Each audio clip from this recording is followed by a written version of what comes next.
Spirit Switchboard, airing live on the United Public Radio Network, 105.3, New Orleans.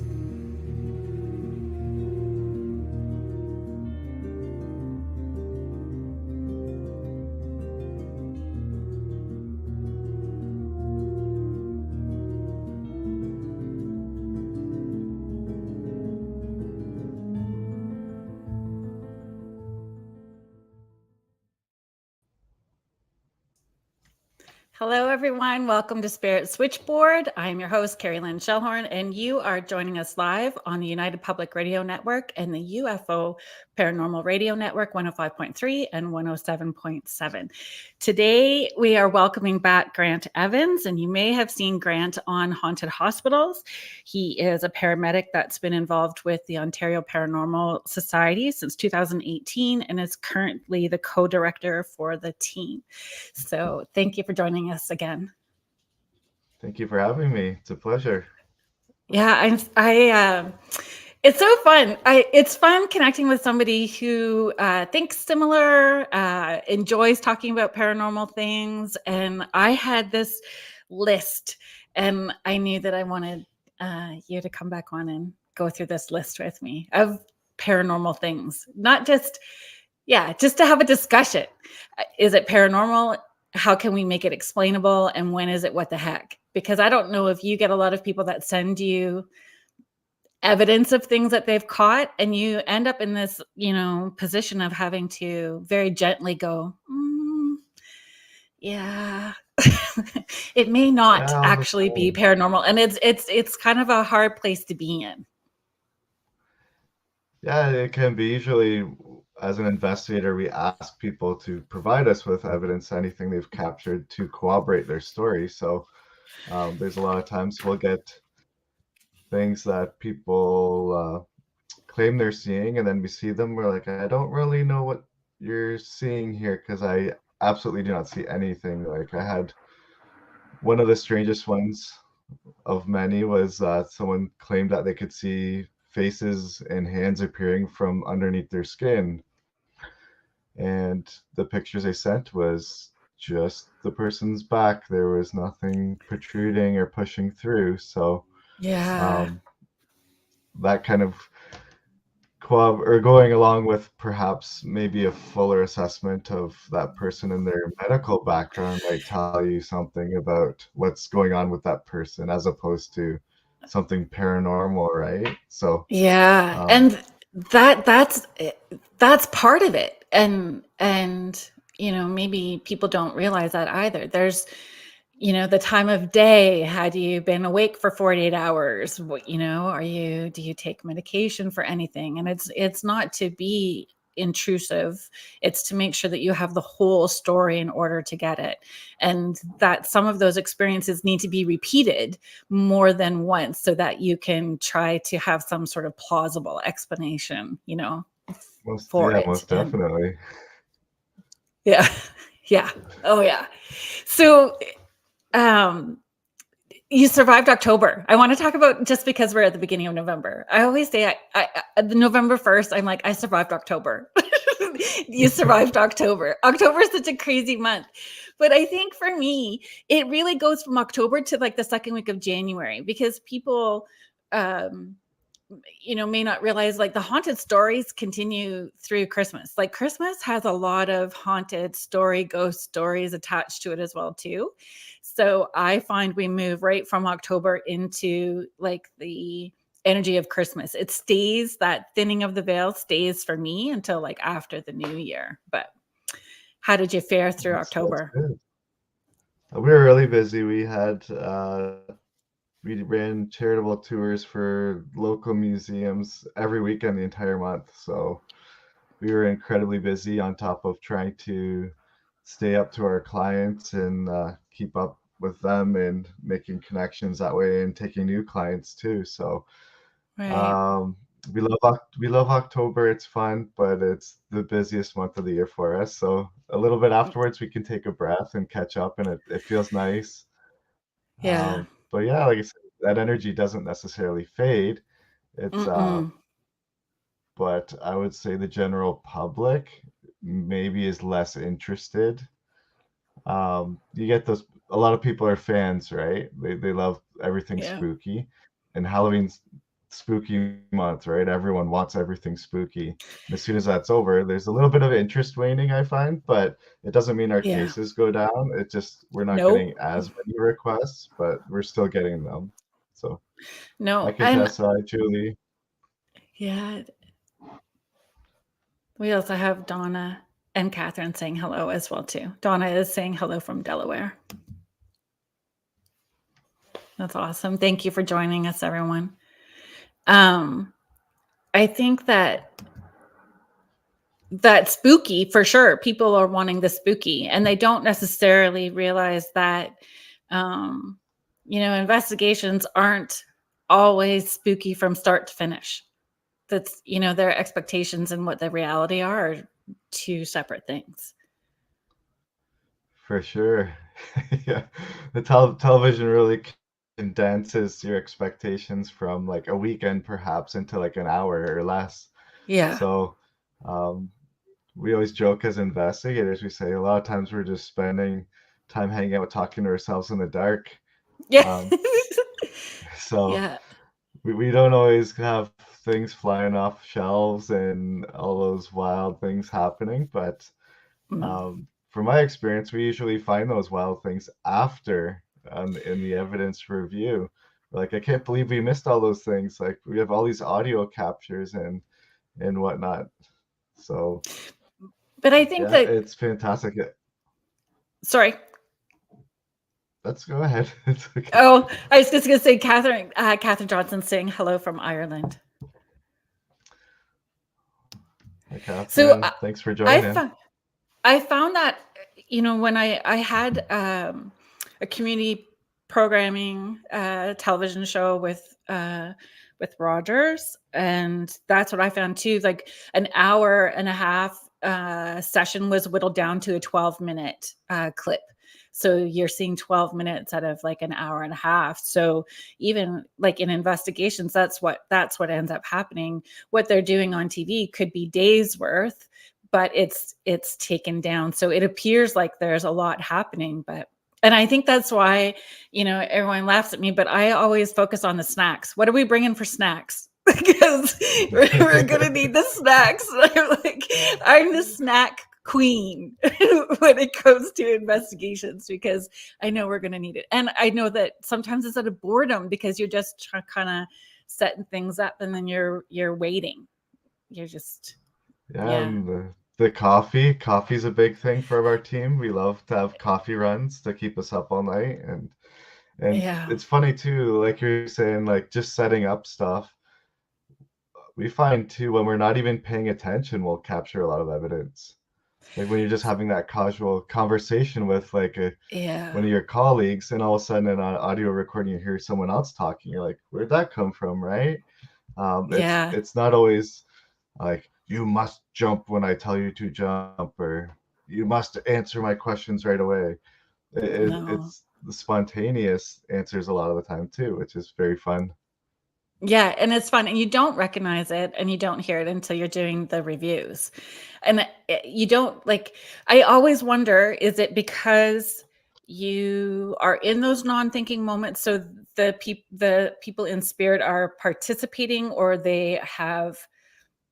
Is it residual? Is it intelligence where they're having their own conversation? Like, there's so many ways for that to unfold, right? For sure. Hi, Sandra. Thank you for joining us. And the more you go to places too, I think they warm up to you. Yeah, So I'd have like to agree with that for sure. Like that they they bring had when we do our one day our tour we do every Halloween for the Homer Watson Gallery in Kitchener. The first few times we found we weren't getting a lot of activity, and then the more and more we went, the more activity we were getting. It's almost like the spirits recognized us, which was a really cool thing, and a theory that I would like to try in multiple locations. I hope if the opportunity arises to see if that is an actual thing. Just like well, it's I I feel they kind of check things out just like kids in the playground, right? Is this somebody that I'd want to play with on the playground? Is it somebody I want to ignore? And I feel they can pick up on our energies as much as we're picking up on them. So are they wanting to engage or choose not to? And I think when they check us out and see if it's a jive or not, you get more or less, depending on if they're wanting to do that engagement. For sure, yeah. It's something that I think holds merit, and obviously in the field of paranormal research, we want to be able to research theories and come up with new ideas, and I think that's something that a lot of teams could benefit from um, looking into. As an example, like if you were to say like the big infamous locations like Penn State and a lot of the asylums that are paranormal Mm. hotspots, like how many teams have gone in there and investigated? Is the activity continuing because they've kind of broken through that plane, or is this just always there? Like, is there something more to what's going on other than just people running in and being scared, right? Right. And what their intentions are. And do they want to? Like, do they Yeah. want to be engaging all the time too? I had brought home haunted dolls, these apparent haunted dolls, and but then nothing's happened. And I mean, I had watched videos before I had brought them home and stuff. So then like I talk to them. So I'll say, "Good morning, girls," and I'll leave the office and say, "Good night, girls." And like my granddaughter comes in and she waves at them. She says, "Good morning," and she, but I don't poke at them. Like I've not really put equipment up. I've not pushed them. So, I think about that too. Do they not want to be the entertainment monkeys for people? Do they so they just they're if there is spirits there, they're just hanging out and they're content to be left alone. Um, you know, there's that too. If you've been Yeah. the entertainment monkey for a long time, and sometimes it's the energies that are attached. Like I know um things may feel uh frenetic or aggressive, but it's not necessarily that spirit's intention. It's because they've been trying in subtle ways to get somebody's attention because they're wanting help or support. So they have to get that attention in a bigger way, and not necessarily that they're Mhm. aggressive. Like there's so many different ways of looking at all of it. And we need to be open-minded for that. Yeah, definitely. I've also read that perhaps the items themselves aren't necessarily haunted. It's just a spirit that uses that item to Mm, communicate to you through. So yeah. there's I lots buy of into theories that. on that, like, right? Yeah. If you take like Annabelle, one of the most infamous haunted dolls ever, right? Um, is it that demonic force that the Warrens suggested was? Is it actually possessing the doll, or was it using the doll to gain favor in the case so that they would give it permission to reside with them and interact with them? Um, Well, I've and seen, then yep. you have So everyone collectively putting that energy into it. So creating that into something itself as well too, yeah, right? So we're all manifesting you're it. turning it. Yeah, you're so, and then so then the consideration is that dangerous. We're creating these battery opportunities. We're plugging these items into the charger of museums and haunted artifacts, and we're hyping it up, and we're creating an infamous story. Does that create the haunting? Does that create that object to become so infamous it becomes haunted, where it might not have been before at all? So Interesting. That interests me a lot. So me too. And it's actually when I was making this list for today, when I was wanting to talk about paranormal, explainable, or what the heck, one of the things I wrote down as a possibility for why things happen was that power of suggestion, right? The power of suggestion. And if you're planting people at night in a dark space, you're heightened already. And if you've planted the seed to the story, they're naturally going to seek those experiences or feel like that's happening. So, you know, I don't know. Thoughts? What are your thoughts? Yeah, my thoughts are, there's something called bias, right? Everyone has biases, like subconscious bias or intentional biases. Like, I might not like spicy food, or I might not like garlic. Well, I'm automatically going to say any food that has garlic in it's terrible, right? That's a bias, or a terrible example of a bias, right? And a lot of people in the paranormal field, we have something called confirmation bias. We always want to confirm our biases because that's what we believe. So if I believe this location or this item is haunted, I'm going to find ways through pareidolia, or I'm going to add up things that might be completely circumstantial or spontaneous and say, yes, that's because of this, and connect the dots when there might not be a roadmap there at all. That's your confirmation bias. So when you're even looking at investigations and evidence, you have to remove yourself from that, like, I believe this exists, I know it exists based on my experience or whatnot. I have to completely remove that and say, every time I'm looking at it from a blank slate. Otherwise, you're going to not be neutral. You're not going to give that person that Yeah. fair evaluation, right? So I always preach that to people too, like, and that goes even to like how you're brought up as a child, like your biases religiously. Like if you grew up in a certain Mhm. form of religion, anytime you experience something, you may automatically assume that that's a supernatural thing because that's how you grew up, and that's your biases. Um, but like I said, through pareidolia, we look for things to confirm our bias. We like to try and make things happen and try to make that puzzle fit our own personal beliefs that may not actually be there in the first place. Well, our brain looks for those familiar patterns, right? It's looking for things that feel familiar, like faces in mirrors and trees and clouds and windows. That Yeah, happens a lot. The pictures of windows happen. I get sent a lot of pictures yeah, of windows with faces in them, but it's yeah. not That, and I necessarily a remember, face. like as a child, you'd sit outside in the summer, stare at the clouds, and this cloud looks like this cloud looks like this. Well, is that cloud really a unicorn? Well, no. We're putting meaning to things because they have similar shapes and stuff, Yeah. And and it it's triggers that memory.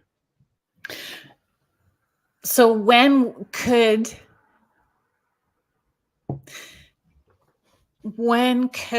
looking like scrying, you're looking in a mirror for images to come up. So there's a difference between what you're seeing in your mind's eye and then what you're actually seeing in the mirror. So are there times, like, I haven't seen a picture yet where I said that where I would feel something is paranormal in a mirror or a window. I just haven't, but I know that I've had experiences scrying, um, like in a psychomantium room. So it was mirrors on all Mm. sides. So I definitely had some experiences happening there, but orbs were happening at the same time too. Like it was just, there was a lot of stuff happening. But other than that, I have not seen anything. So have you? When is it really, We like, how have, would you tell if it's paranormal um, in a mirror? it's hard because we live in a day and age where photos can be edited quite easily. Um, so I have I'm a had a few Polaroid girl. pictures. Yeah, I that's have good. Polaroid. I You take can't Polaroid help it camera then. with me. You can't. You can't. No, I've got a couple of really neat shadow figure ones and some that's orbs in the awesome. Polaroids. Like, yeah, it's a gross amount of money on film. Oh yeah, But that's to say you pay for it in film, but um, yeah, it's worth it. yeah, we've Sorry, I had a interrupted few you. as a team. That's okay. We've had a few as a team where we had one. We're in the basement of a downtown in a small town where the downtown corridor, the basement went across all the shops downtown, and there's multiple buildings in southern Ontario. And um, our team was down there, and they're just cleaning up, I believe, and they're taking some pictures with a handheld camera, and they actually caught what looked like a person in the mirror. when no one was there, and it was, I believe it was like a man with like a beard, and like no Mm. one on our team has a full beard, and so there's no way to explain, and obviously you're snapping things, you might not be paying attention, and on review you look back, you're like, wait a minute, there's something there, oh my gosh, and it just gives you that extra creep. But Yeah. and I had one client a few years ago that was, she said when she was taking pictures outside of her house, um, before they even bought the house, it was a really, really old house. Um, and the upstairs window actually had a person look like a suit jacket and wearing like a gas mask. It was really, really weird, really strange. Like, didn't, it was so, it was one of those what the heck moments, right? Like, this doesn't fit. Like, Yeah. and the house was completely empty. So, like, unless someone broke in and was trying to play a prank on them when they were trying to buy the house to scare them off from buying the house, it just doesn't make sense why that would be there, and it wasn't edited or anything, so I don't have an explanation to why that Right. happened in that photo. But So that I lands in the think what the there's, heck though, because you can't 100% say it's paranormal when you don't have all the others like information behind it, right? for But it sure, land. and it's good, it's always good to, when you get those window pictures or mirrors, you're trying to reproduce it, and the key is Mhm. reproduce, right? Yeah. So you're looking at, okay, where's the angle of this picture taken? Was it cloudy outside? Was it clear skies? There's so many things. Was it daytime? Was it nighttime? What could have been reflecting in that mirror? Was it just someone driving by in their car, and the reflection was the passenger as they drove by? Yeah. Or if it's Possibly, cold and their right? breath coming out, you know? Like Yeah, there's that too. there's just lots Uh, to consider. Um, I just had a memory too. I had a woman take. She set up the room all black, so the curtains, the window was covered, lights are off, and she got me to stand holding a shadow box. Um, so I don't. I think the glass was still in it. It was an empty shadow box that you could put stuff in, but it was empty. And then she snapped pictures directly at me, but she had said to think of the people that we wanted to show up in it. And so I was thinking Archangel Michael. I was thinking about babies, and then I was thinking about my great grandfather. And I never even thought about setting that picture up to show people today, but I'll send it to you later for you to look at. There's a sure. picture of a man that looks exactly like my great grandfather. When you put a picture of my great grandfather and the image that showed up in this picture that she took, you can see the big, almost like handlebar mustache. You can see the shape of a face. You can see like the glasses. It looks exactly side by side when I was in this dark room. So, I mean, was it my thoughts? Was it really him showing up? Is it pareidolia? Like it lands in the what the heck, but it's super interesting because when you see the picture, and the picture that I have of him is a newspaper article picture. So that's Oh the wow, image that showed up on the picture that she took. Which is kind of crazy. It that's was wild. Did crazy. she use like a special type of camera or anything, that you Nope, aware of, just like or? those. I think, and this was 10 years ago, so it was just like a regular digital camera. Nothing extra special about it at all. No Wow. night vision, anything, no no extra lens. It was just, she's like, let's try. I'm like, okay. And we closed up the room and I stood with the shadow box and she took a couple pictures and she said, think about who you want to show up. And that's who I thought of because he died long before I was born. So I don't really have the only interactions I have with him are through spirit. Anyway, I'll send you the picture after. I'll Wow. remember. Maybe I'll post it on my social media too, so people can see it. Um, okay. What else was? Okay, let's talk about orbs. Let's move right to orbs. Let's talk about orbs. The Paranormal, dreaded orbs. the dreaded orbs. But there's lots to learn. That's kind of how I look at all of it. I feel like a little baby every day, like a little kid that's still learning. Doesn't matter how long I'm doing any of this. Like there's so much to learn. I feel like I don't know anything. I mean, I know some stuff, but there's always something new to learn. And that's kind of how I approach all of it. Even with the orbs, like there's For lots sure, to still learn. there's so much. When you go down into spirituality, it's a rabbit hole, right? I tell everyone it's a rabbit Mhm. hole. As soon as you find something interesting, like, okay, well, Yeah. what else? Well, what else? And then you just keep digging, and there's no bottom. You just keep going. You Yeah. can't dig and find the bottom. There's no, like, the endless pursuit. Yeah. But And it's with arrogant orbs to and all think that these, you know everything, to me. 100%, yeah, Yeah. for But sure. with, And as we progress doing research and investigation, we're looking at, you have to also almost become an expert with the equipment. I would suggest, like, it's one thing to take a yeah. picture and then you capture an orb, but do you understand why the orb is there? Like, is there something within the device you're using where that's a natural phenomenon, or automatically we have that bias that it's a spirit, right? We're talking about biases again, Yeah. because No, we want to believe, right? We want I to believe don't. there's spirits there. Like, And I talk to most of dead us, people it's for a living. And I'm like, nope, it's got to be something else first. And then I will say that it is. I'm so left brain for doing what I do. Like, anyway. that's good, and that's an approach I love for people to have. But 90% of that population, we get constant pictures of people saying there's orbs, there's orbs, there's orbs, it's got to be a ghost. But there's a lot of explanations why that orb is there, and it's not, it's very randomly, that's not even the right word, sorry, brain fart. That's okay. It's very seldom that that orb is actually a spirit. So we're lucky enough that we do get sent these things, and if you wanted to queue up um, when we can kind of talk about it, we do have a few examples. So this is what I would say is a rod, and this is a photography phenomenon or camera phenomenon that a lot of people say this has to be a spirit. This was a client sent these, kind of wondering our explanation as a team, saying, "What is this? My camera's captured this."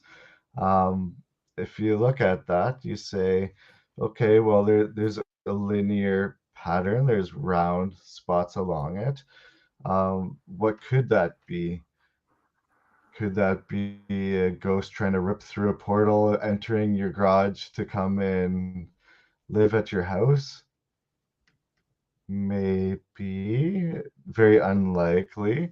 But when you're looking at this, this is a very natural phenomenon, and you have to consider, one, the equipment it's being captured on. So there's a thing called like frames per second, or like a latency. All of our cameras emit a light source, especially our security home cameras, and then it takes time for that reflection to go back to the device to be captured. And if there's a slow frame rate or shutter speed or delay in that signal, you end up with these things that look like blurs or a connected line. This is actually a great example of a bug. And what Yeah. it's doing is, when you're seeing these Yeah. round spots, you actually, that's the bug flapping its wings. And the line is the movement pattern, and those round spots is the bug flapping. And there's that slow frame rate that's actually blending all of those moments in time together into one capture. Not a ghost. And not a ghost. So this one is the exact same spot, but now you're looking at it, it looks completely different. Well, is this one a ghost? No, it's not a No. ghost. Sorry. Yeah. Same kind of thing. So here's, I did find this online, and I'm sorry I didn't get the link, but we can always post the link later. But this is a great explanation I found online that I've used many times to help educate people. These are the explanation why you get this particular type of phenomenon, and it's a moving bug moving across the camera, the slow frame rate. It's slower than the beating wings. They're moving really, really quick. And if you were able to slow it down, you'd get that kind of pattern where it almost looks like a bird instead of a blended line. But on playback, they're all blended at the very bottom where it shows you. That's a great explanation. Like visual, because not everyone, like some people need the visual in order to see and compare to what they've had, right? So you have For sure they do. we have those two other um, pictures as well, right? The oh, hi Howie. Howie's saying Hi, Grant. Howie. Yes, yeah. Thank you for bringing examples to the floor. So we'll just call up, if we could, Laura Lee, the two photos, exactly those ones. So I'm not, this was, I am on a few uh, great paranormal haunted Facebook groups. If you're a fan, there's tons of them out there. An individual had posted this photo asking for their people's thoughts on it, and I'm not a photographer. I didn't go to school for photography, so I can only relay what I've learned and what I've been taught or educated from other people. And what you see here is a green orb. Um, from the photographer's standpoint, what I understand is a green orb is always a solar flare. It's the light or a flare, a light flare coming from a source, and that's coming towards your camera based on how you're angled with your camera itself. And then that becomes that green colored orb, and that orb would change position in that situation. This one was one right after, but this orb looks different. This kind of looks like a disco ball, right? Yeah, that's Kind odd. of, or the Death Star if you like Star It Wars. I like does Star look like the Wars. Death Star. So Yes. this one was explained as cell phones. When cell phones take pictures, they're a grid-like structure. The light that's emitted is created in a grid pattern, and when that comes back, it creates these orbs that are very patterned like this. So this isn't this is another example of a solar flare, but perhaps from a cell phone versus another type of camera. So you get to see that clearly, that grid-like pattern. Yeah.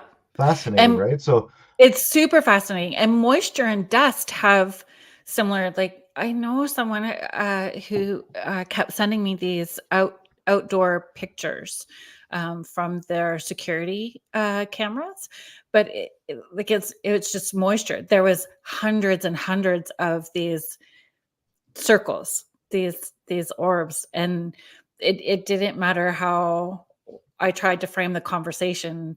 They just wanted to stick with it. And I'm like, how many dead folks do you think are hanging out your place? Because like it's hundreds. oh yeah, yeah.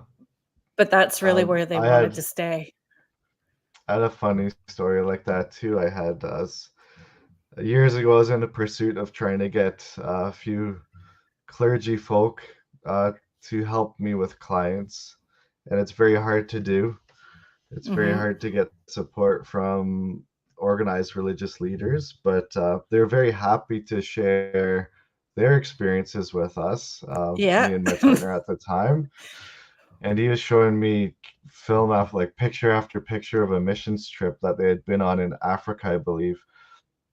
And he's like, "Oh my God, look at all these spirits are everywhere. Like we could just feel the energy. This like everyone was haunted or afflicted, and like the orbs. Look, the evidence is in the orbs." And me and my partner were just looking at them, and we're like, "Well, this this building is a dirt floor, and you Yeah. have many people crowded, very excited to be there, dancing, moving around the aisles. You're kicking up tons of dirt. That's not spirits. That's dirt and dust. Like same thing. You're not getting thousands of spirits in a tent. Like um, the most Mm-mm. obvious and the easiest explanation for that is dust, and that's the dust orbs. Um, Another quick thing I wanted to touch on is when you have like a DSLR camera, like a more of a professional camera, the difference in the solar flares from then is it's kind of curved or rounded, um, as opposed to like an orb. And it's the same phenomenon, just the lens, the shape of the lens is different. So that's why you're getting the different light anomalies in those devices. So if you're to kind of compare, and that goes to if you're using these pieces of equipment, the more you know about that piece of equipment, that expertise will show through the evidence you capture. We love having on our team like someone who's a photographer because they can point out these things immediately, and we're not Yeah. like having to chase down experts later. Um, so if you do have a team or you're part of a team, educate yourself if you're very passionate about a certain part of evidence capture, or very, very, very much look into each piece of equipment you're using to understand it to the best abilities. Read those manuals, as boring as they are. So when you capture evidence, you can actually say it's true or not, right? Based on those Yeah. parameters. And I found with my Polaroid, like when I'm taking the Polaroid, there's a certain light anomaly that happens with fluorescent tubing lighting that happens every time I use it. So, I mean, I know to not count that as anything because it just seems to happen every time I'm in a space that has those tube lightings. Kathy's just asking, what about orbs seen with the naked eye? So orb seen with the naked eye. Um, I've never seen one personally myself. Actually, I would say no. I've never seen one with my eye. What I have seen is a static energy discharging in a space by itself, which it appears to be an orb, but it's like a flash, a really quick flash in a charged space. What about you, Carrie? Have you seen any orbs with So your? I I I have, um, though I can't. I wanted. I'm not wanting to 100% for sure say that it was normal, but it was a retreat. We were in an A-frame space, so it's very lofted, like when you're going up to the top loft, and uh, a ball of light flew right in front of me. So I can't say that it wasn't something from the side that was kicked up from other people in a different place of the house. I don't really know what it was, but there was something that was weird for sure. But usually like you I guess too you'd have to be paying attention to the time of day and when it is, and if you were looking at a light and turn away, you're going to see flickers of colors and light in front of you. So there's things that are tricking your eyes too, right? True, yeah. Or Oh, she's you're in a saying dusty room and that. exactly in a distance. Sorry, So if yeah, you're in a dusty room and you see that light shining through a skylight, and that yeah, perfect beam of light's just right through, and dust flies through. Now you're seeing orbs.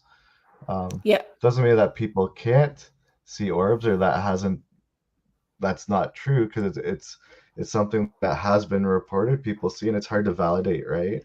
exactly. Hard to validate. And tiny orb floated along the ceiling in a darkened room. That's very fascinating. It's definitely interesting. I don't. You can speculate, but you're in that space when it happened with some devices to test that. It would only be speculation from my point of view. Exactly. Exactly. I don't, could we, Laura Lee, could we load the, you were calling it the Advent. So it's the video with the chandelier light.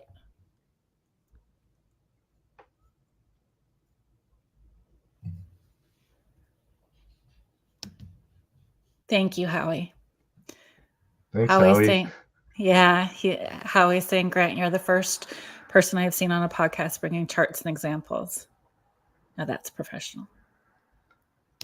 Thanks. It's hard when you're trying to um, broadcast over multiple formats, I guess. if someone's listening in, they're not going to see these pictures and charts, but if they see the video, then it's going to be fantastic for them, I hope. I love teaching people about this stuff. It's a passion as well as helping people in that, because it brings some kind of, it removes a lot of that fear that people assume is automatic, right? If they know Yeah. more, then these things are explainable, then they're no longer terrifying, and it helps that person move past it. So I love And it that. helps us get evidence to support one another too, right? When we are researching, to have evidence that has directs us in a better way. We can filter things out faster For if we're sure. educated. Definitely. So the video that we're going to put up, there's actually two. Yeah, there's two videos. It's a video that I took that I find interesting, but I can't explain necessarily what it is. So, not necessarily saying that it's. Um, there's my puppers. So the rooms have all changed around, but that's my bedroom, was my bedroom. So we're talking about the light, the chandelier light that's hanging. So if you watch this video, this is me standing. So the ceilings are really tall because we're in an older house. I am 5'2" ish. I used to think I was 5'3", but I don't think I'm 5'3" anymore. So that's me showing how much you have to turn this light in order to make the light turn off and on. And I didn't have a remote because Nora, who's my puppy, ate it. She chewed it. So there's no remote. So you literally have to stand up and twist those lights off and on to make them go. So I was reading my Kindle. It was about midnight. And then I noticed if Laura Lee, if you could put the video where it's dark. Yes, this one. So you can see in the middle of the screen, it's starting to light up. It's just this light in this dark space. So it was just before midnight and I was reading my Kindle, and then this happened.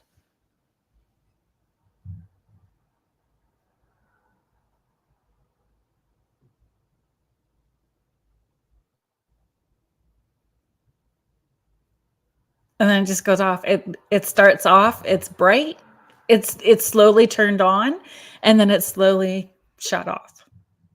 It's crazy.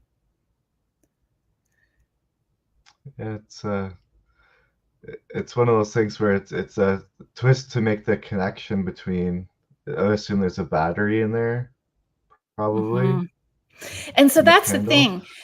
So nobody upstairs stomping on the floor, walking around where it would have been knocked. It was like close to midnight. There's no window open. There was definitely no hanky panky going on in the bed where somebody's jumping around like Tarzan. There was like nothing going on. So like it was just super weird. But I find too, it was like right before Christmas, like clearly, right? Because I had the little, garlandy thing on it. But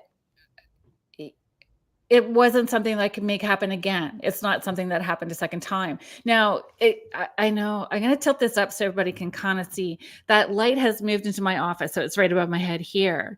And I mean, it has happened a few times when I've done some work, like when I'm doing work in here, where it's twisted sort of off and on, but not in the same way that it did that night.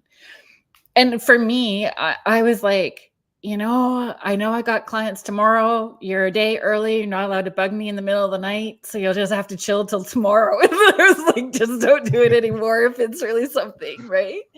But Yeah, yeah. it's good. There's a investigative technique that's kind of interesting. I wouldn't say you could put a lot of weight into it, but it's, if you've ever seen it, where you take those twist flashlights where you have to twist them to turn them on. Mm-hmm. Um, or they like mag lights, I think, the smaller mag lights, if you're familiar with that brand.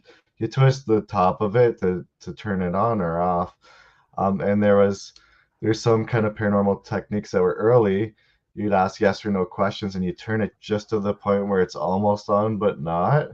And then you'd set it down somewhere and be like, okay, spirits, bridge that gap, bridge that electrical gap. Like it's not much, it's almost there. All you have to do is come in the Yeah. theory that spirits are made of energy or electricity. It would make sense that that could happen, right? So perhaps in your situation, it's a twist where the battery's there. Maybe you could say that's one suggestion that a spirit was playing with it, but then Hmm. why that one and not all of them? Was that one Yeah. twisted closer than the other ones, or did that one have a newer battery and the other ones had a Yeah. weaker connection? It's hard to say, right? But it's No, but definitely those are all when the right questions to ask. So then yeah. electrical things. So lights flickering off and on. I know that spirits can do that. So how and I have a son who's an electrician. So, making Oh, there you go. sure that yeah. Yes, when is it needing to call an electrician? When is it something I've had one video sent to me, and it was very interesting because they were definitely asking, for those yes, no sort of responses with the dining room light that was flicking, and it seemed to be responding intelligently to those yes, no questions with the dining room light. So definitely, I've seen that they can do that. Um, but how do you make sure? How do you tell the difference between paranormal, explainable? Explainable would be your electrician son, or when it's what Yeah, the you heck, like my light above my bed. so you become an inspector, you become a home Yeah, inspector too. So you're exactly. um, investigating, you're trying to rule out everything that makes sense. And when it doesn't make sense, you've exhausted, then it becomes paranormal because paranormal is just it's beyond normal. Doesn't mean it's a Yeah. demon or a ghost. It No. just means I don't have an explanation for you. And then we love and based on our interactions, we suggest it's a spirit. From my point of view, I don't have a psychic ability, so I can't see beyond what I can test. I can feel things in the environment and sense things, but I can't communicate like you can, um, in your experiences. So in that situation, we'd look at like the light bulbs, the light switches, how old is the house, what kind of wiring does it have, perhaps. Do you have a mouse infestation that's chewing on your wires? Through our audio Well, devices, I we might forget about hear that. mice, right? We might hear mice in Mm, the walls, which is very terrifying to hear from an investigator point of view because rodents are gross, but yeah. some people like them. I think they're gross. Don't eat my house. So we had one case up north where your equipment does pay for itself sometimes if you invest into good audio stuff. And we could actually hear mice running in the walls, and we went back to the client. We're like, that scratching in your walls is actually mice. You need an exterminator to come in and deal with that. And she's like, no, no, no, that's why I have cats. I'm like, okay, well, the scratching is just gonna keep happening. Enjoy your all your other problems you're gonna have. So yeah, then Yikes. and we've had things like that too, where I've seen in apartments. Or also look at your breakers too. Do you need to change some fuses in your breaker in your house, perhaps, or is there issues like that?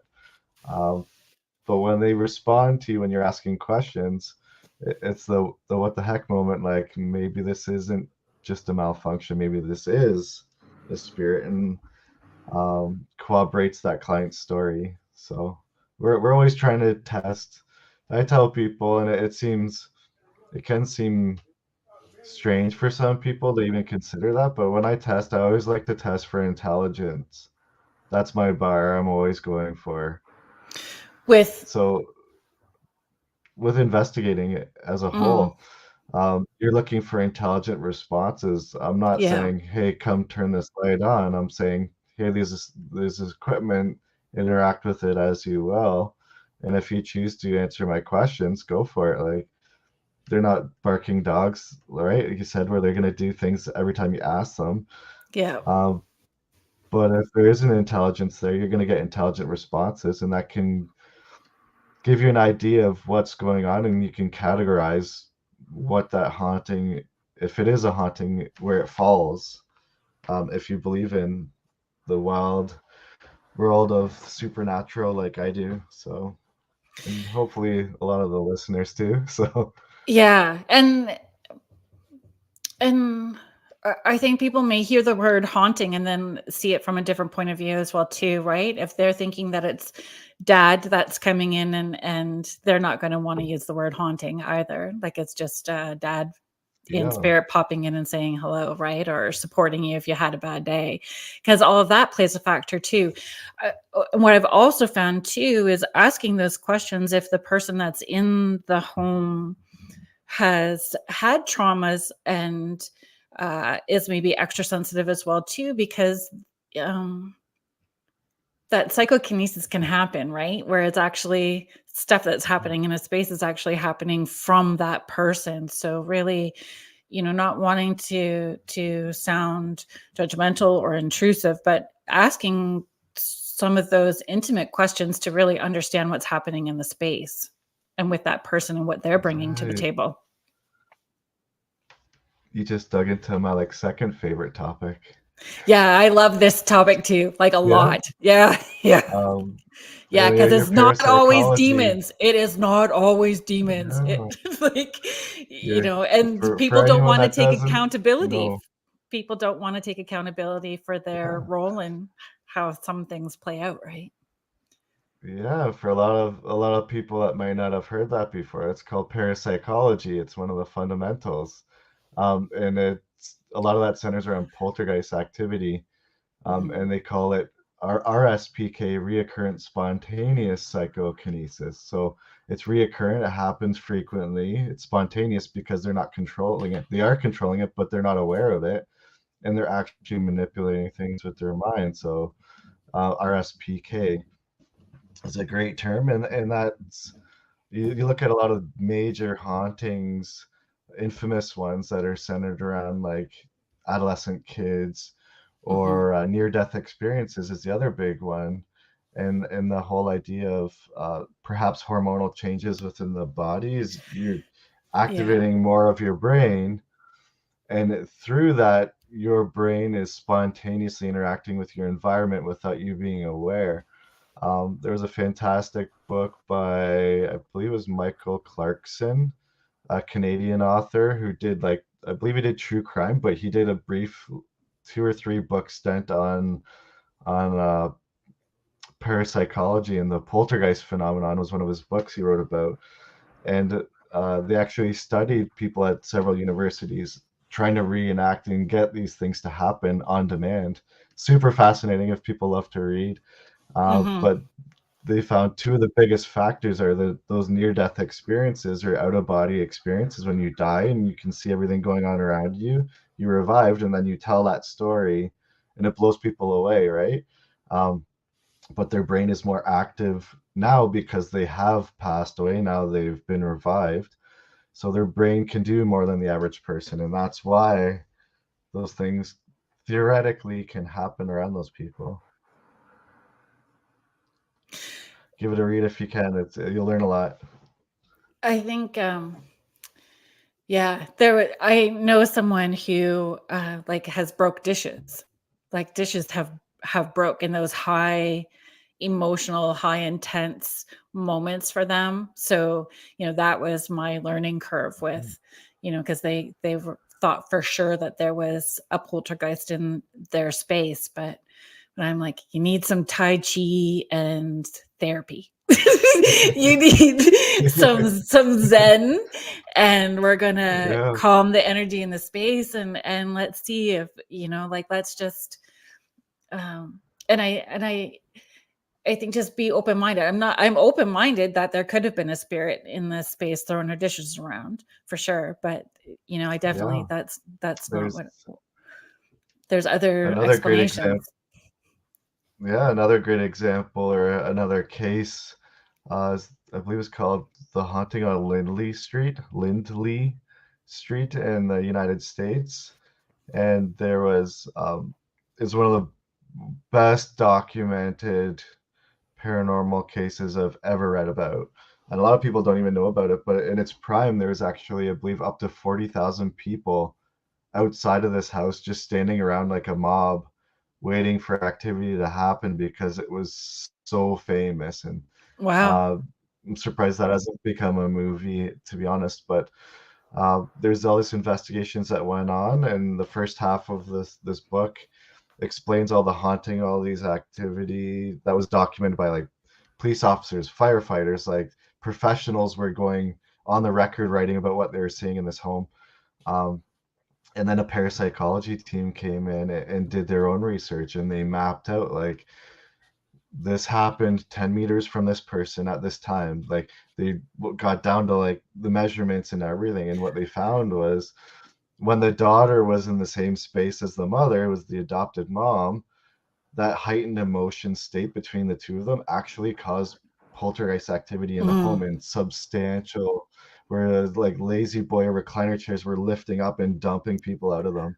Awesome case, really, really cool. And like that goes to that that they felt was that psychokinesis connection. It wasn't a demon like we would automatically assume being a spiritualist or Yeah. or someone that just likes horror genre, right? You're gonna jump towards that because it's terrifying and people love to be scared.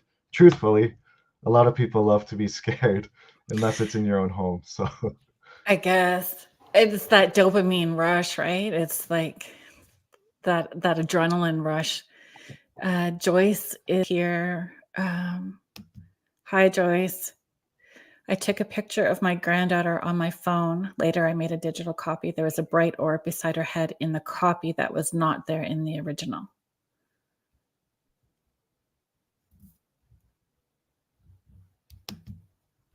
that's interesting. So the skeptic side in me is saying, okay, if it wasn't in the original, it could have been in the development process that showed up. Maybe a problem with the ink if it was. Oh,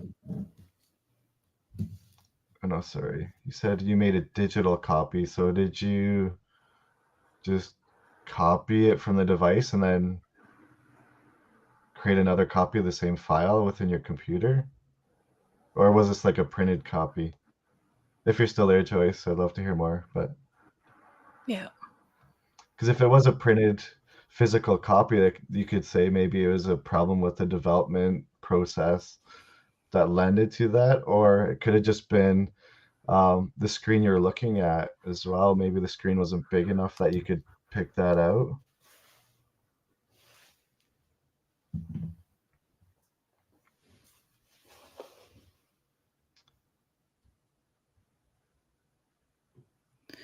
So she's So saying yeah, yes. it was just a Oh, digital copy. oh, it's just So digital. yeah, I would say typically from historical reviews, I would say that it could be a flare from a light source. If there's no, um, I always encourage people not to jump to that's a ghost explanation. I say, okay, what else happened in that moment? Did the person feel a chill? Did they experience something? Was there a scent or something else, some other form of energy that went along with that? And then you could say perhaps, because one thing happening by itself, I'd say, isn't necessarily enough evidence to strongly convince someone that that's a spirit. It's interesting, 100%. It's interesting. I think there's a lot of these cases where they're interesting. They are Um, exactly. If you're just but joining us, thank you for being here. You are listening to Spirit Switchboard. We have Grant Evans from the Ontario Paranormal Society, and you are listening to us live on the United Public Radio Network and the UFO Paranormal Radio Network, 105.3 and 107.7 FM New Orleans. Let's talk about ghost spots, cold spots. cold spots, yes. That's other. I love watching television shows where people say, "Oh, did you feel that? Yeah, Oh, did you feel that? because it happens on Oh, did you feel that?" everyone, every single one. It Um, it feels like that. that's And but I have to tell you the truth, like when I'm doing sessions for people, when I'm in sessions with people, um I will feel cold spots for sure, but Not always cold spots. It will feel like absolute cold fingers, literal fingers that are grabbing my wrist. It feels like cold individual fingers that are holding my wrist, but that's a sign and symbol for Wow. me about them being able to do things in a space. So I then Hmm. they'll it's kind of like remote viewing, so they'll show me what the space looks like where they're connecting with that person. So I don't really know for sure. I can't say 100% for sure that they are actually holding my wrist and it's their cold fingers around my wrist that I'm feeling, or if that's just the sign and symbol that's developed for me over time to say that they're doing something in that space. That's interesting. Yeah. So also, um, I love that because a lot of spirit theory is energy, right? So there's lots of forms of energy. The thermal energy is a big one too, not just electrical. And you get those cold blasts. I believe that does happen. I've had that happen to myself. Um, and we're able to capture that too. That's the key, right? I believe it Yeah. happens and it's true because I run to a thermometer and say, okay, let's get a digital thermometer. Is it actually cold or am I thinking it's cold? Or I use a device called a FLIR, which is developed for firefighters to find hot spots in burning buildings after they think they've put it out. They can still see if there's a fire in between the walls. Um, we can see that thermal energy in a space to corroborate that. And spirits, you could say, would be cold because heat energy, like the hotter it is, the more energy something has, right? Molecules are moving faster, the hotter they are. So if you were theoretically to see a spirit, you should see them as a cold or experience them as a cold, if that makes sense. It makes sense to Yeah. me. I hope I'm not confusing people, but No, here's but you a would you would have to be mindful if you're doing an investigation where it's not like if you're in a kitchen with those steel fridge and stove and somebody's rubbed but like put their hand on it and stepped away and then they're taking a picture. Like that's going to leave an imprint of something, right? yeah, for sure. And we do demonstrate that sometimes for people when we do tours, we'll hold our handle on the wall for like a few seconds and you take it off and you can Yeah. still see your handprint. But that's always going to be hot. That's a human thing, right? So Yeah. this is an example from a FLIR camera that my team had. And this was, we were at a home in Toronto, Ontario, Canada, upstairs in the house, and my investigator teammate was looking down, just playing with the camera, trying to make sure it was recording, not really paying attention, because sometimes we do that as investigators. We're like squirrels, or a dog chasing a squirrel. We're Yeah. looking around. What's that? What's that? What's Yeah. that? So we are getting this camera going, and she was looking down the staircase towards the main level at the front of the house. And this house was completely empty of furniture, um, carpets, anything. It was just us and our equipment. And you can see that red kind of spot in the bottom of the frame. That was just from the heat closest to her. And you see that what looks like the shape of a person, you could argue. And that dark blue is very, very cold. Usually red, yellow are the highest temperatures. So we didn't have an explanation for this, and it was the front of the house when no one was there. There was no drafts.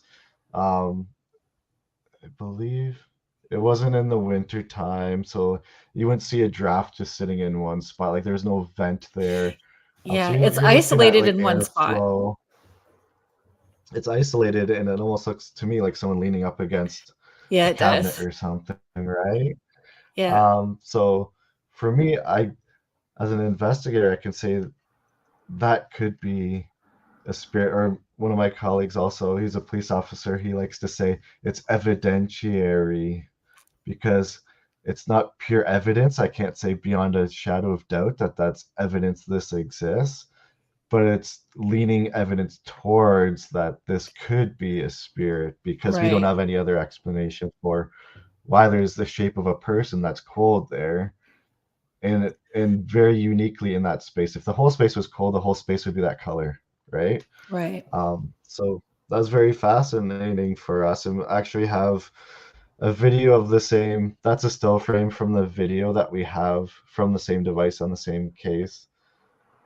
So if you can show it, you see that it's warmer in the space.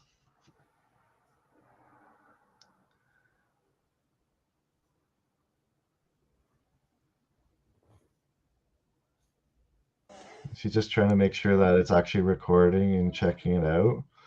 And that's the railing from where she's looking over. Look down, you kind of see a few things. I believe light fixtures that were in the space, and then you Yeah, just see this person. It that changes in anomaly. between different settings.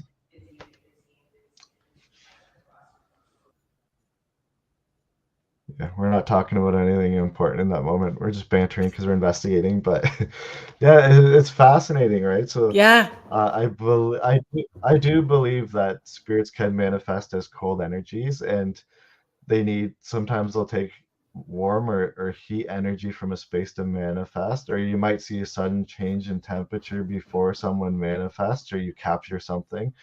Um, I have experienced this myself, um, in a space at a museum in Kitchener once again, where I was with another investigator that was relatively new on our team, and we went upstairs to the main level of this heritage museum. And she said, "Oh my God, something's following us." And I said, "Okay, well, just take a breath, calm down, see what it wants. Like it might be trying to manifest or show us something." And she jumped on my back and was like, "Oh no, like don't leave me, don't run away from me." And I'm laughing because I've experienced things like this before. Um, and it was from about waist down, but only on the backs of our legs Mm. that we just felt cold. And you could actually put your hand on your leg. So right away you would think, okay, well, there's a draft in the house. Someone opened the door, opened a window or something. There must be airflow for it to hit directionally at one part of your body. But we then went to three or four different rooms in the house. It went away and then it would come back again, go in and come back again. So it was very fascinating. Like something just wanted us to know they're there with us. So I believe thermal energy is a big thing in the It is. supernatural that maybe doesn't get enough attention that it should, especially on TV. And the reason for that too is because it's easy for me to tell you there's a cold spot without proving it to you. And it's interesting. It's Yeah. automatically interesting, right? Oh, it's cold here. But So then if they I've take the had, time to prove that it's not, right? Then it makes them look silly for getting all excited about it, right? but I think that that would be being transparent and looking silly would be relatable. Like, Yeah, for because sure. we've all like jumped at things, and at least it would be transparent and relatable.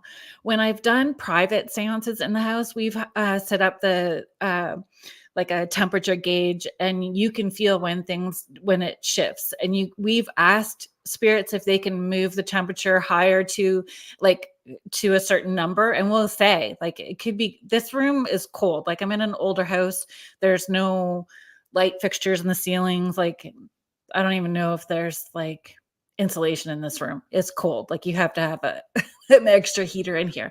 So we've asked them to move it from 68 to 72, and ask 72 specifically, and they'll pull the temperature Oh, up wow. where the temperature gauge is reading 72. So that's interesting. Well, It's not. if your house is very old, it could be like the plaster walls with like horsehair insulation. Mhm. They're very cold. No matter what you do, they're always cold.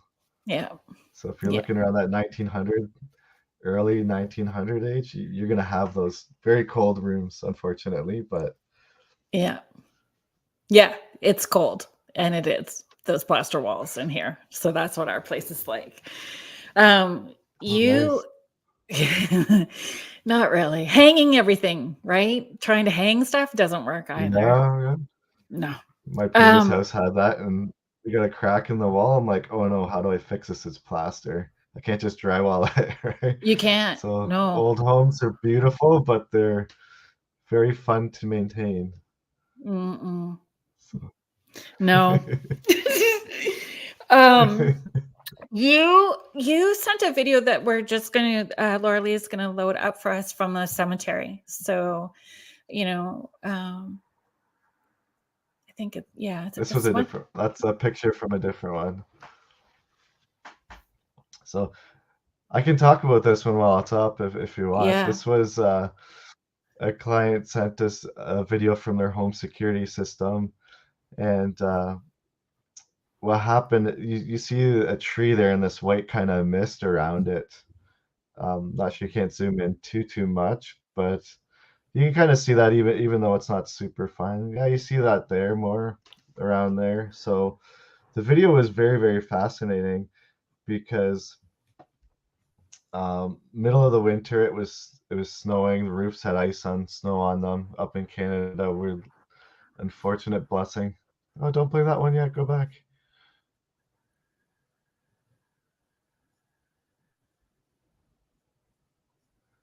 The if you can go back to that picture, thank you.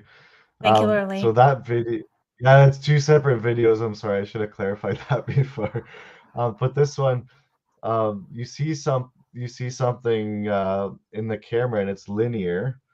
Almost looks like a piece of floss with like light anomalies along it. It was a spider web flash, the infrared light Oh, from the home security camera bouncing out, and a lot of people um, will also get that impression that a spider web is a spirit because it's orbs and it's moving and it's linear, it's moving back and forth in front of the camera. This one was doing that, but then the fascinating thing with this video too is that you see something fly off the roof, and it looks like it hits this tree and explodes into this big round white mist ball around it, and you hear a very loud boom. So the skeptic in me was like, okay, it's the ice coming off the roof. Maybe it's windy, something flew off, and it was very quick that it looked like what the person thought was a portal opening, almost like Predator when the Predator shifts from being invisible right. to visible again. But you hear this very loud boom sound when it hits. So is it ice hitting the tree and then exploding? That's one suggestion. Um, Oh, there's another phenomenon. I believe it's called cold booms, where the environment there's like tectonic Oh, plates under the earth where when they shift due to very cold temperature, it actually will cause the ice to crack like below the surface, and it creates this loud boom noise. So that was another explanation, or maybe it was a spirit that just randomly manifest at this person's tree for no apparent reason. I don't know. But the most obvious answer is more than likely the most correct answer, especially with investigating too. We can pull 100 theories out, but in all reality, it's winter and something flew, exploded against a tree, and made a ball. The most yeah. obvious answer would be a piece of ice or snow that hit it. So, but it's a really cool video, and it's something that we do get every now and then. You get those crazy videos that all of a sudden you're going down the rabbit hole, like, okay, what can cause a really loud boom in the middle of the But winter? And then you're on that's Google and you're fun. typing away, and That's the fun of it. yeah, it can be very fun. Yeah. And You're your own and being able to have true all those crime different detective, right? exactly. What if, what if, what if, what if? So could we look at that cemetery video next? Is that something that we could do next, Lorelei? Thank you. Yep. This,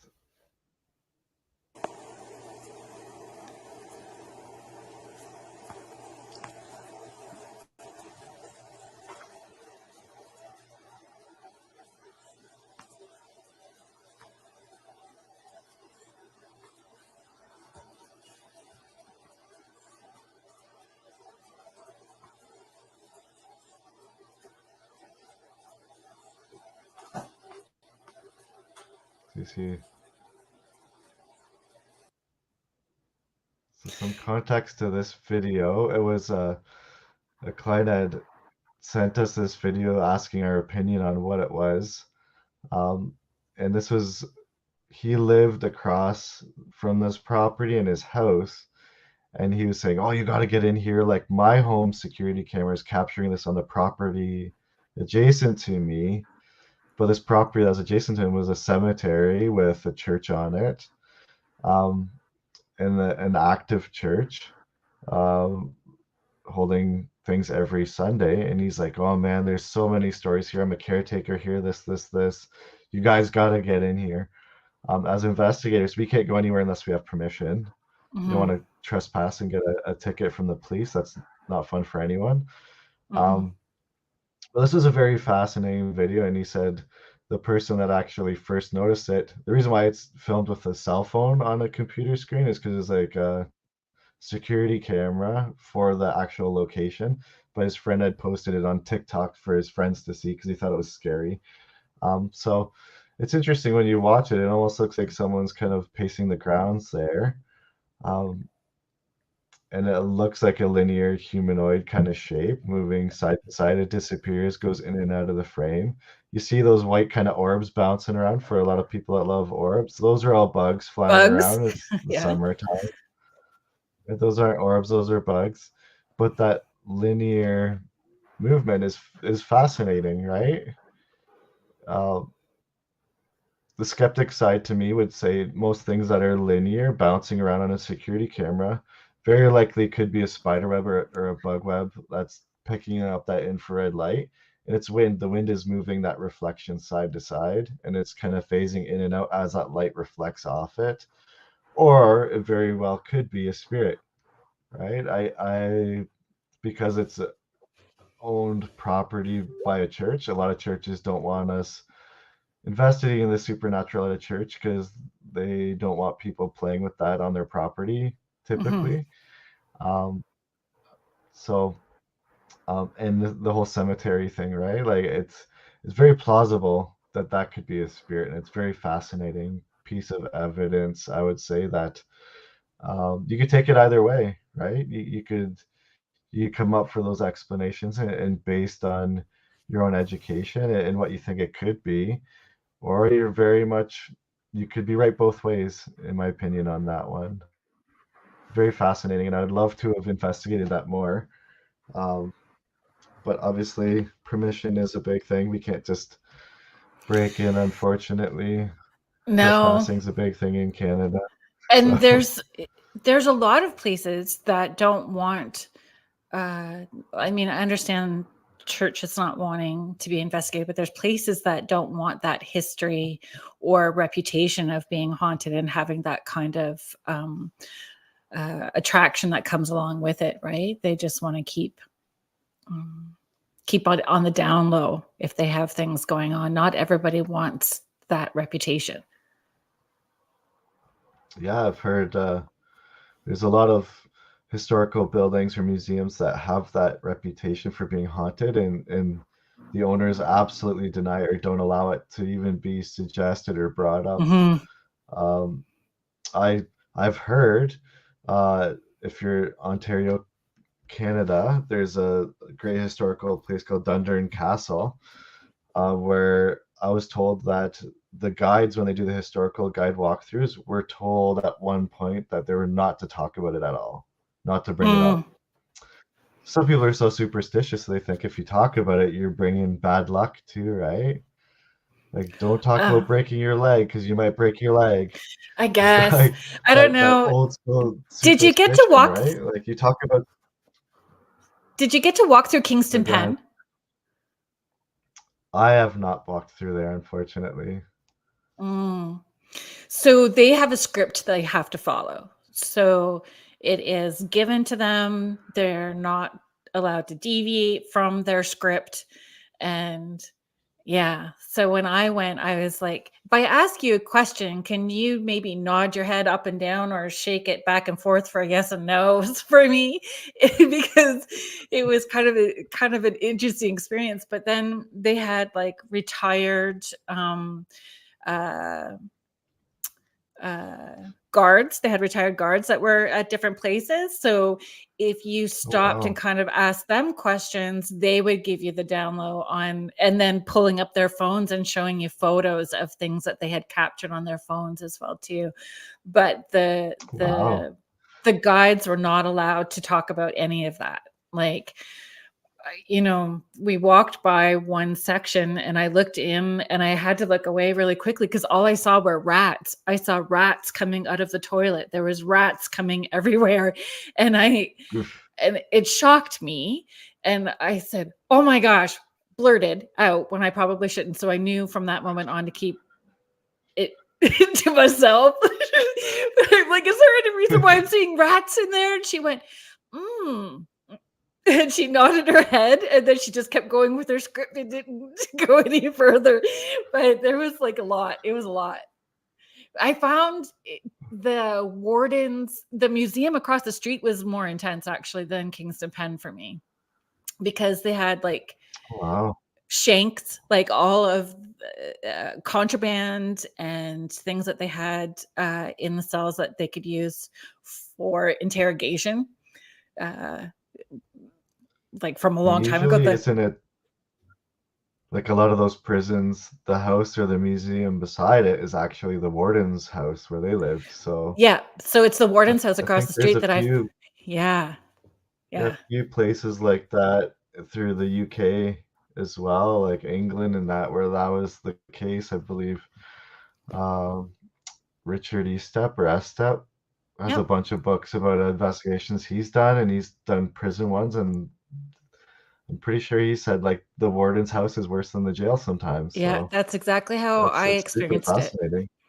Yeah, that's exactly how I experienced it. Um, okay, like, can we talk about EVPs next? Sure. Okay, because I find them fascinating. What's your I like when you don't even know that you've caught something and you're listening back, and then it's like, holy cow, there's something over top of you. Like, so for those that don't know, can you explain what EVPs are? So EVP is like electronic voice phenomenon. Instead of saying big words all the time, we just say EVP. Um, so I love EVPs. I would say I did a presentation for a university, a local university last year, I believe it was, and I had all statistics from all of our cases in the last couple of years, and at least 90% of our evidence is audio EVPs. Mm, So when people are looking at all these things they're investigating, EVPs are the bar. Like that's where you're gonna catch the most stuff. That's yeah, where you're gonna get all that stuff. And when you do get substantial stuff, it can be quite unnerving too. Um, I had a case up in like Northern Ontario. I've been working with them for about 2 years now. Where so the let me first time we interrupt just for went a up, second. What's Northern Ontario for you? yeah, Because Southern Ontario people think Barrie's north, and it's not. Like, I know that it kind of is, no, but that's not like Northern Ontario. So let's say what Northern um, Ontario is. I was Northern Ontario would be above Barrie for sure. Yeah. uh, I'm from Sault Ste. I Marie, so wanna, like, yeah, that's definitely north. yeah. I consider anything like, what's it? It's a Hudson Bay along that corridor up there, like above Owen Sound. Owen I would say Sound. for me is Northern Ontario. Okay. If I'm driving like 4 hours to get to you, I'd say that's Northern Ontario for me. Yeah.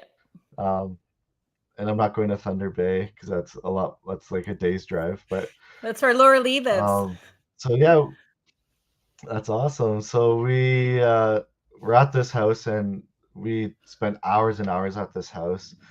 And the story was very compelling that the clients gave us. Everything was like we're walking into like a hot zone. We need to be on our A game. Like this could be scary. We went up and we spent hours in audio, video recording. A few of our sensors went off, but we came out thinking like just gassed. We're like, that was such a letdown. Like we got nothing. Like that's so disappointing. And then we went back that week. A few days after, a bunch of our teammates were like, "Oh, we feel tired. We feel cranky and grumpy. Like I don't know if we're just like you get that paranormal hangover that people talk about, where you're up to Yeah. like godly hours and then you're just exhausted for a couple days." Yeah. Um, but we went and reviewed. Our review team went over all the audio, and we were blown away by how much evidence we captured. Like we had laughing that wasn't there. We had people walking up and down the staircases in the house. We had a mimic. One of the only times I've ever actually audio captured a mimic. It Mm, blew my shoes right off. I heard that and I was like, "You got to be kidding me!" And we that's thought this was such a goose egg. and that's the thing. So That's what I audio, like it. audio, audio, audio. Yeah, audio for sure. And Yeah, when you don't 100% even know it's audio. there, when you don't even know it's happening. Um, So we have a clip. Yes, thank you, Laurie. So we have this clip. My daughter and I were doing a live seance for like an intuitive mentoring group that I run on social media. And so my daughter hung out with me. We're doing this seance, and we were using the spirit board, and we had some stuff happening, but we didn't hear anything at the time. I didn't hear it with my outside ear. We didn't know anything had happened until the people who were watching the live messaged us, and I saw their messages after and went back to review it. So we'll just play it and see if you can hear.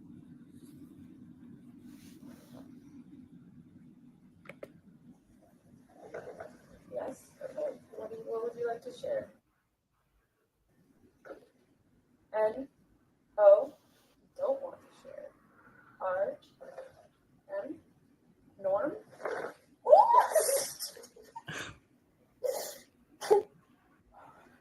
W. Yeah, you can hear it right at the end. So one of the things that we find with audio too is you have to have good playback to hear a lot of this stuff. Yeah.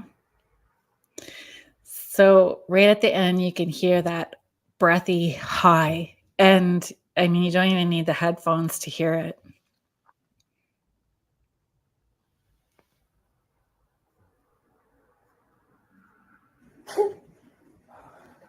W. Yeah. This Right is there, crazy. yeah. Yeah. And we always say when we capture a lot of spirit EVPs, it's always like a whispery, like breathy Yeah. communication. It's typically not a hi, how are you today? It's like a hi, Yeah. how are you? Yeah. It's And a lot of times you breathy. miss that in the overlay. It's always breathy. Yeah. And But when we did capture that mimic, it was as loud as someone in that space. It really like put us back. We're like, holy smokes! Like, are you sure no one said anything? Or like, you got to be kidding me! Like, it's one of those oh my god moments where you capture something yeah, so incredible. So, I but caught. typically, that's the type of evidence we hear. Yeah, and I love that. That gets you even more excited to do that and to stay open-minded. Like people have this expectation that it's going to be in that moment, and you don't know what you've caught or what's happened until after the fact, and having to um stay open to it for sure. I did an investigation. It was pretty informal of a like a recording studio, a sound studio that somebody had made for themselves. And so it's all carpeting, it's that eggshell kind of or egg crate looking foam stuff all on the walls. And when you play the recording back, I was sitting in a chair. I was in the room by myself. I put the recorder on a stool. So I'm not touching it. I'm not holding it. Nothing's brushing up against it. And you can hear footsteps and whistling walking towards me. like, and In a there's soundproof room. in a soundproof room, you can hear somebody walking like on a hardwood floor with heels on. And yeah, it was fun. Wow, It was super fun. That was in Brantford. that's That oh actually wow, where yeah. the It's probably I might have been in the same building as you when we've had some pretty interesting things. Was it downtown? mm-mm, mm-mm. It Downtown was Brantford? above an No? auto body Okay. shop. Okay. Yeah. Different building then. But yeah, Brantford's an awesome city for paranormal stuff. But Yeah. um, a great way to do that in the moment is a technique called live listening. If anyone's not oh, or knowledgeable or knows about live listening, it's the same thing as using just your normal EVP like audio recorder, but you put headphones into it. So you're actually hearing the audio with a bit of a delay. So it plays with your head a little bit initially. You got to get used to it. But you put a headphone jack into your audio recorder and you're hearing everything that's coming into the microphone of that recorder live and it's amplified crazy loud. So there's been a couple cases.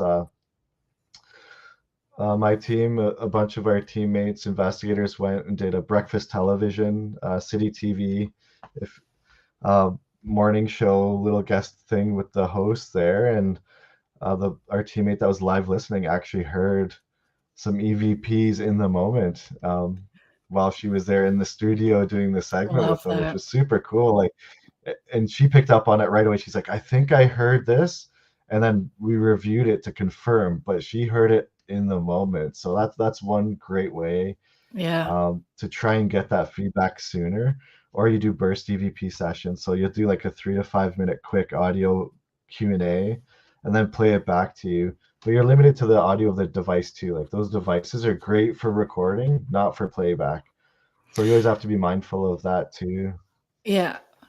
And I think too, making sure that you um set the ground rules if you're doing an investigation with people that maybe haven't investigated before. Like, everybody needs to be quiet. No, like a coat that's crinkly and you're outside and it's cold. Like, making sure what those parameters are, that you've taken care of that. So if nobody's chewing gum or their belly's grumbling because they didn't eat their snack at snack time, like, it's making Yeah, sure all that or stuff is covered too, right?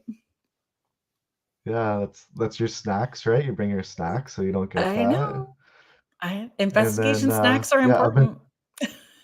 I've been told I can't have Mexican before an investigation by my teammates. So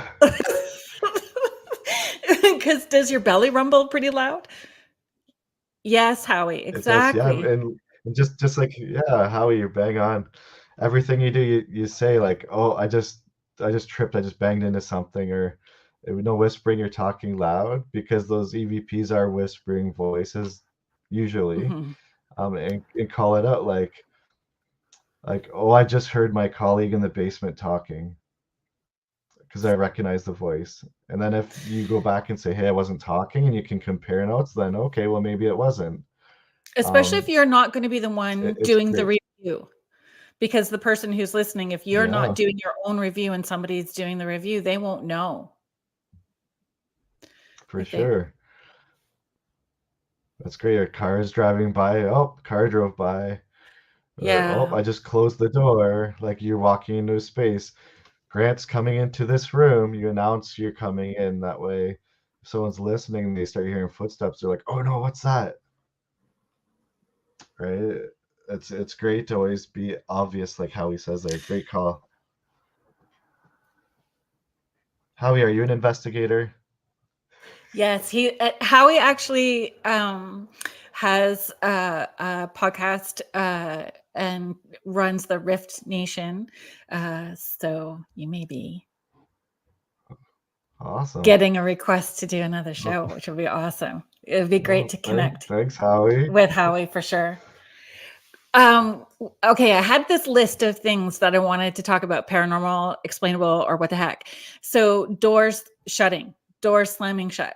Um, let's talk about doors. I don't really have that. Well, I mean, I have that happen in this house, but it's explainable why that's happening in this Mhm. house when the door slam. But definitely, people talk about door slamming as part of the paranormal experiences that they're having, and they want you to investigate. Can you talk about that?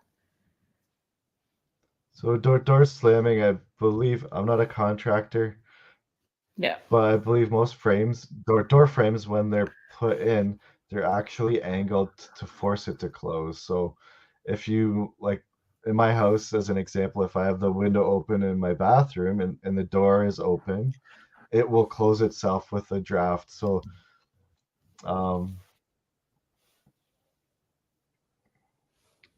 paralogian.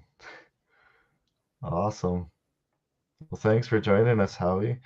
Um, yeah, doors. I find doors, with newer building codes, they're meant to close. They're framed that way to force them to close. So if it's open a significant amount, then you have to consider a lot of things, like the age of the home. Is it floorboards shifting with the seasons, hot, cold? You get a Mhm. lot of like homes with hardwood floors, um, and there's creaking, more creaking, or I hear footsteps at night, because that's the heat and the wood expanding, causing that change and that creaking noise. We did a house not too long ago in Brantford. The person was pretty much built a whole new house on the back of the house, and he was hearing footsteps. And it's, well, you can still see all the frames all the framework and the floor joists exposed, and it's that hot and cold through the space that's causing that footsteps or the creaking. So doors Yeah. closing on themselves. So a lot of that, one of those things, like I said, even with paranormal evidence on a whole, I like to have like a rule of more. I would say it's the rule of more if I'm going to term anything. If you get one piece of evidence, it's interesting, but you need more. Yeah. You need at least two things happening in conjunction for me to say, oh, that's interesting, or maybe that's paranormal. Like, so that door closes, and then maybe you hear a breathy EVP while it's closing, Yeah. You or want to hear get maybe, out. Get out. yeah, And the door get out. closing. What's yeah. We have So a I've vacuum had that those, happens. yeah, We have like this yeah, vacuum that happens between the back door and the front door that are directly in line with each other. So, one door may pop open and the other is slamming shut. Like we have this vacuum that happens. So, I mean, that's also something that you can use when you're checking things out. yeah. Like there's like home efficiency things now, Yeah. at least in Ontario, where the power company will give you rebates, or the government will give you rebates on how efficient and how airtight your house is. So you're pretty much creating a vacuum within your house. So Yeah. that's a great way to put it. Like you're getting doors closing because there is that airtight space to prevent heat loss and to reduce your bills and your monthly cost of heating. Um, can be And very you need explainable. those extra things. Sandy is just sharing with us, when I was a kid, if we spoke about my dead grandmother, the cardboard stopper in the glass milk bottle would pop out and fly across the room. That's awesome. Yeah. Some people would say it's terrifying, but I think it just yeah, depends. I Like, totally. was your grandma angsty? Are you talking nice? Are you not talking nice? Do you make sure that you only talk nice when that happens? For my daughter coming to this house, she doesn't live here anymore. She's spread her wings and flown the coop after many years of university. So when she would come home from university, she had lights, like fairy lights, set up in her bedroom with no batteries in the case, and the lights would still turn on. So she would come to the door of her bedroom and she would announce those lights would turn on when she was coming home. It was like that excitement.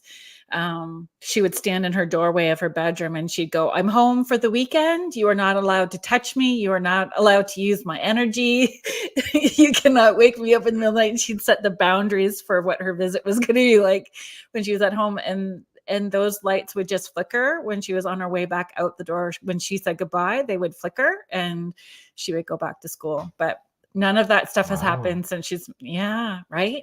It's You could it's almost argue that's the psychokinesis too, I think right? so. She's announcing she's coming home. The lights are going on Exactly. because that's her space, Yeah. and then her saying goodbye. Do that, perhaps. Yeah. Agreed. Sandy's just sharing, talking about her in general and reminiscing. I'm Did if this was is with her grandmother.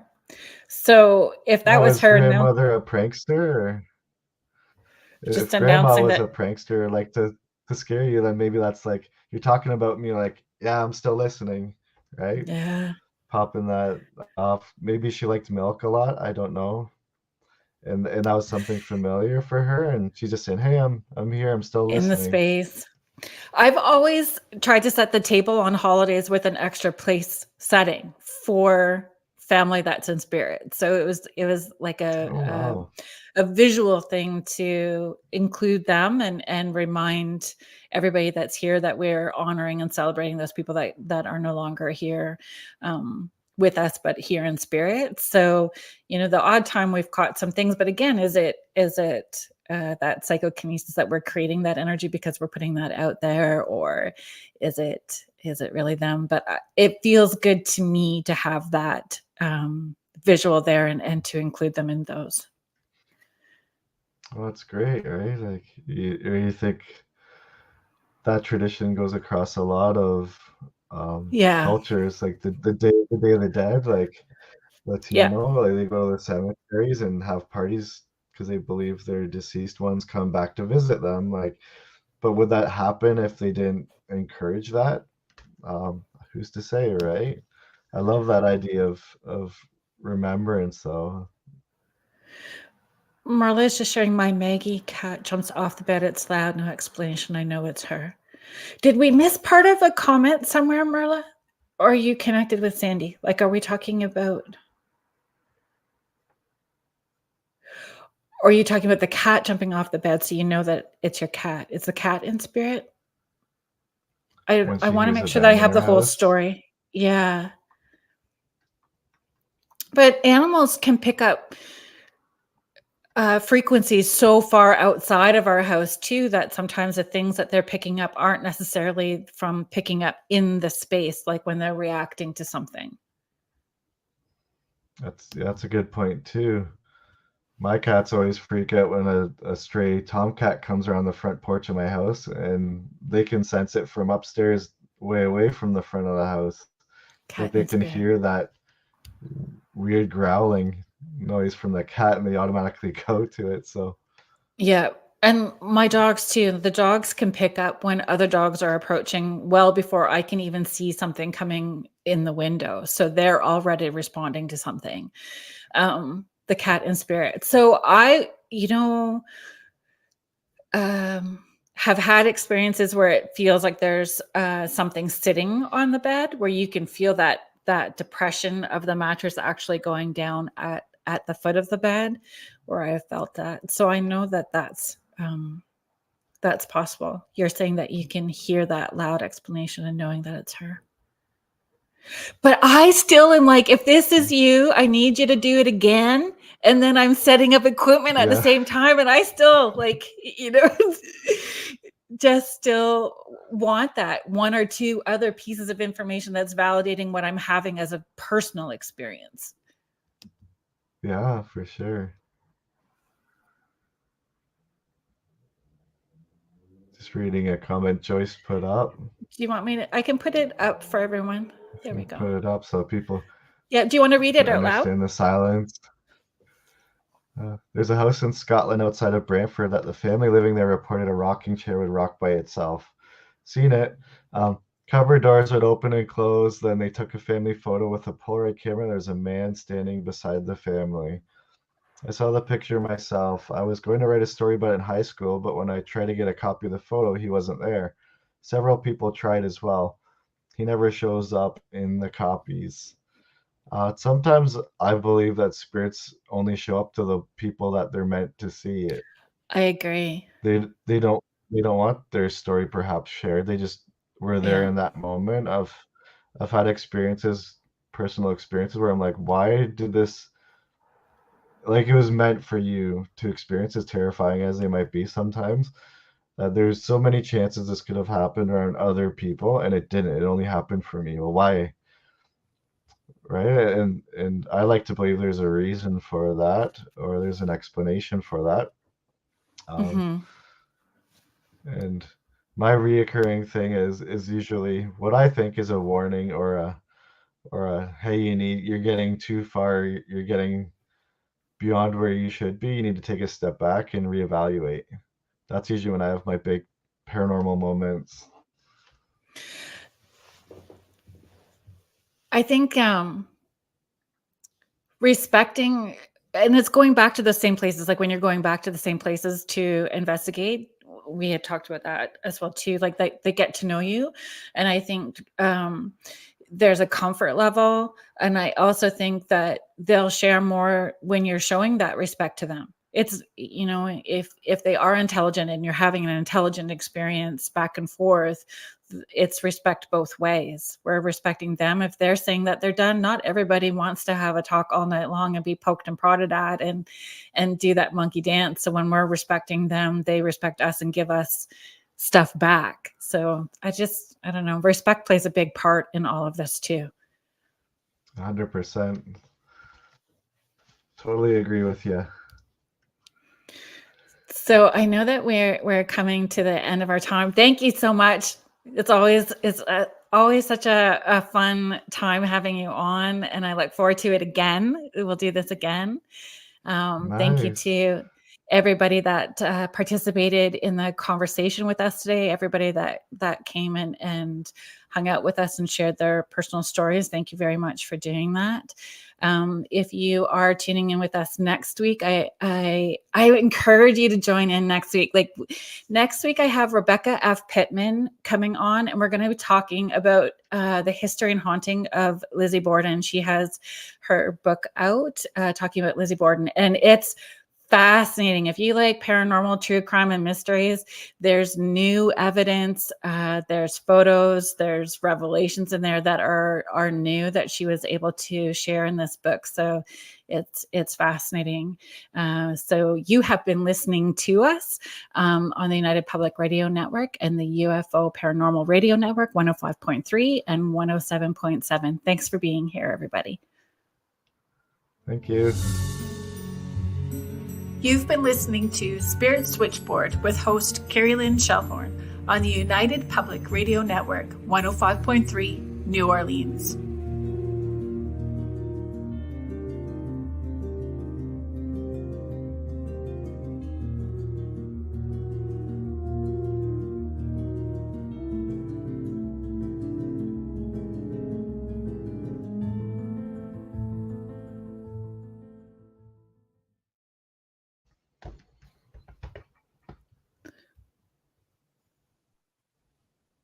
Thank you, Laura Lee. I don't know if you can still hear us. Thank you, Laura Lee. Yeah, that was great. Thank you so much. That was fun. And No I learned a problem. lot too. There was things that I didn't know, I was thinking I had wanted to reach out to you before I did that event on the 13th because there was things I wanted to understand. Yes. Kerrilynn, just for a second. Did it end? I'm still seeing live. Up in the left-hand corner. You're seeing live? Yeah. Yeah. It didn't end. I don't know why it didn't. Give